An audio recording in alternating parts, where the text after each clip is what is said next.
Sa tingin pa lang eh. Oh. Napapatili. Yes! Ay, napapatili na eh. Saan? Ano, saan na naman naman sa ipis yata napatili, guys? Oh, Sa laki. Nang. Kamao.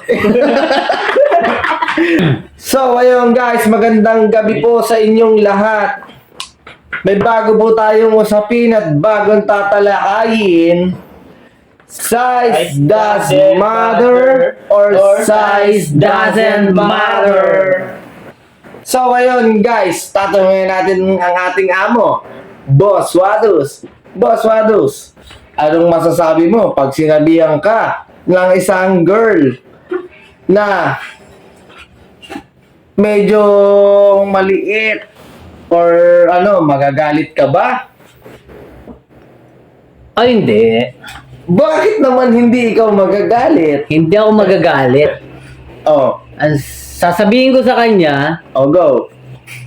sadyang maluwag ka lang. Yay! Oh my God! Totoo ba?